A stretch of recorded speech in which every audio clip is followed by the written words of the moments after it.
Salut tout le monde, c'est Anne-Lemay, intervenante en comportement canin. Aujourd'hui, on regarde ensemble ce que vous devriez vous procurer pour l'arrivée d'un nouveau chien à la maison. Premièrement, j'ai plusieurs vidéos à vous conseiller. Je vais vous les mettre là, une à la suite en haut. Plusieurs vidéos au niveau de l'arrivée d'un nouveau chien à la maison, au niveau de l'arrivée d'un chiot à la maison, comment faire pour choisir un bon élevage ou un bon endroit où aller chercher notre chiot. Fait que je vous mets tout ça ici et dans la description là, si vous voulez en savoir plus sur l'arrivée d'un nouveau chien à la maison. Mais là, si vous êtes rendu à magasiner votre stock pour l'acquérir à la maison, c'est celle-ci qu'il faut que vous regardiez. Fait que gênez-vous pas justement pour vous abonner parce qu'il y a plein de vidéos qui pourraient vous intéresser là, pour l'arrivée de votre chiot. Donc abonnez-vous puis allez voir ma chaîne YouTube, vous serez pas déçus. Tu sais, il est important d'offrir à l'animal un environnement adéquat, un environnement équilibré, tout ça, surtout dès son arrivée. Quand moi j'ai eu Léa, en fait avant d'avoir Léa, je me suis mis à faire des recherches pour des listes de choses essentielles à acheter pour mon chien. Puis c'était pas clair, tu sais, ce que je trouvais, fait que j'ai décidé de tout vous combiner ça dans une vidéo. On commence par un simple bol. Un simple bol d'eau. Parce que le bol de bouffe, je vais vous en parler plus tard. Fait qu'un simple petit bol normal. Pour l'eau, je vous déconseille les bols en plastique parce qu'au final, ça garde beaucoup les bactéries puis c'est déconseillé. Mais les bols comme ça, c'est l'idéal ou en stainless. Le bol de nourriture. Je vous conseille un bol de stimulation mentale, un bol pour faire réfléchir votre chien. Je vous ai déjà parlé de la stimulation mentale, je vous remets le lien juste ici de c'est quoi et pourquoi, mais c'est super important. C'est pas naturel manger dans un bol à tous les jours. Tous les êtres vivants travaillent pour la nourriture, les chiens et les chats devraient le faire aussi. Donc, je vous donne deux exemples pour un jeune chien qui n'est pas habitué. On y va avec quelque chose de simple. Donc, soit la pâte IQ ou tout simplement un bol ralentisseur à l'origine, c'est à ça que ça sert. Donc, la pâte IQ va pivoter pour que le chien ait accès à ses croquettes, tandis que lui, ben, ça va juste lui demander un petit peu plus de patience pour avoir sa nourriture. C'est une belle introduction aux enrichissements, aux jouets de stimulation mentale au niveau du repas. Puis comme je dis, votre chien ne devrait pas être nourri dans un bol, jamais. Sinon, il y en a deux autres, peut-être un petit peu plus complexes. Donc, on a le Cogne Wobbler et le Cogne Giro, qui sont, eux, un petit peu plus difficiles parce que ça prend vraiment du mouvement pour les vider. Les bols vont bouger sur le sol, vont faire plusieurs kilomètres pendant que le chien mange. Donc, ceux-là sont différents, mais aussi intéressants. Peut-être un peu dur pour un chiot, par contre. Au niveau de la laisse et du collier, en fait, il y en a tellement que je vous dirais, allez-y avec ce que vous vous sentez plus confortable, ce que vous aimez. Moi, présentement, c'est ça. J'ai celle-là que j'aime beaucoup. Comme c'est quand même une laisse longue, mais ce que j'adore, c'est qu'elle peut se raccourcir et s'ajuster là au niveau de la longueur, au niveau de ma poignée ici.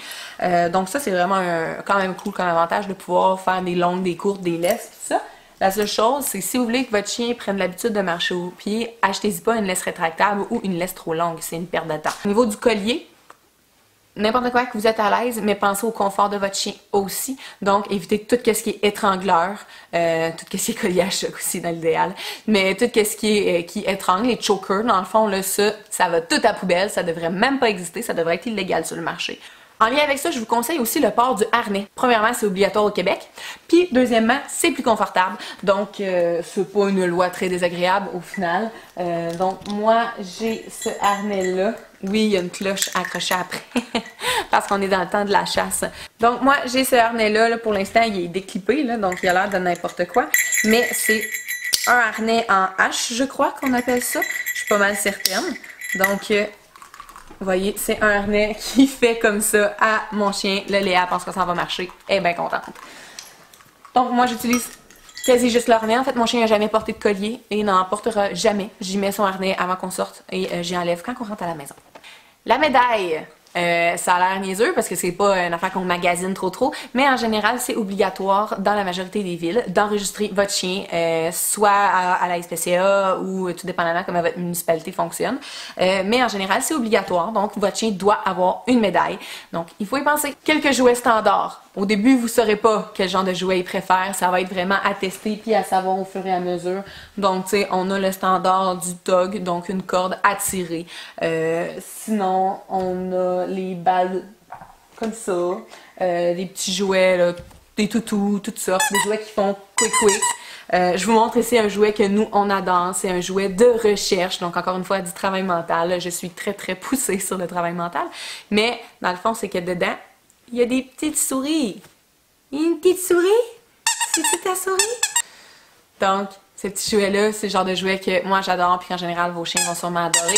À moins qu'ils soient ultra destructeurs, là, ça peut être problématique. Tiens, là.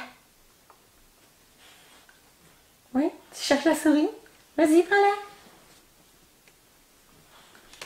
Ce point-là, il ne s'agit pas d'un accessoire, mais vous pouvez en profiter pour l'emmagasiner d'avance. En fait, c'est de choisir votre intervenant en comportement canin qui va vous suivre au long de la vie de votre chien. Surtout pour débuter avec la maternelle, moi je dirais que je trouve que c'est essentiel. Sinon pour la suite, ben, c'est pour des questions ici et là, si jamais il se passe quelque chose, mais c'est bon de savoir d'avance un peu avec qui qu'on va faire affaire, puis qu'on n'aura pas besoin de se poser des tonnes de questions le jour venu qu'on va avoir besoin d'aide. Des jouets de stimulation mentale! Fait que j'arrête pas de parler de ça, je le sais, mais c'est un essentiel. La majorité du temps, quand je vais chez des clients, je dirais 80% du temps, il n'y en a pas. Puis c'est un manque. Il devrait en avoir. C'est essentiel chez le chien. Donc, jouets de stimulation mentale, on fait un petit topo rapidement. On a le cogne classique, qui est très classique. On a les deux que je vous ai montrés tout à l'heure, donc le cogne wobbler et le cogne gyro, qui sont des bons stimulations mentales. J'ai aussi celui-là qui est le cogne je sais plus quoi. Qui est super, lui, pour un niveau plus élevé. Là. Donc celui-là, qui est quand même un peu pas mal difficile, mais qui va, ce qui est super le fun. Moi, je l'adore. Puis je vous avais amené aussi ces deux-là. Donc celui-là, c'est encore une fois un de la marque Cogne. Puis celui-là, c'est Westpaw, si je le dis bien comme il faut. Donc, faire travailler mentalement son chien, là, on ne le fait jamais assez. Jamais, jamais, jamais. Une heure d'exercice là-dedans égale à 5 heures d'activité motrice. Donc, je vous le conseille fortement. Et puis, si jamais il y a des jouets dans ce que je vous ai présenté pour les gens de Rouen qui sont intéressés, qui en veulent, moi, j'en ai en vente. Donc, vous pouvez m'écrire. J'ai aussi un catalogue si vous voulez faire des commandes spéciales. Donc, c'est tout pour la base. Tu sais, écoute, vous pourriez avoir un coup de griffe, un abreuvoir électronique. Tu sais, il y a des tonnes de gadgets là aussi qu'on peut avoir. On peut même avoir une caméra de surveillance pour notre chien. Fait que vous pourriez avoir vraiment plein d'affaires, mais ça, je dirais que c'est un essentiel. C'est une base à ne pas passer par-dessus. Donc, c'est pas mal fait le tour des essentiels. Si vous êtes intéressé à connaître les gadgets que j'aime ou ce que nous, on a comme gadgets ou comme surplus de patentes, ça me ferait plaisir de vous le montrer. Dites-moi allez, si jamais c'est le genre de vidéo qui vous intéresse. Moi, ça me ferait plaisir. Puis Léa aussi, elle comprend rien quand je sors plein de ses affaires. Elle est toute excitée. Donc, c'est tout pour aujourd'hui. J'espère que vous avez aimé ça. Pensez à me laisser un like puis aller voir les autres vidéos sur ma chaîne YouTube. J'espère que vous avez aimé. Bonne journée!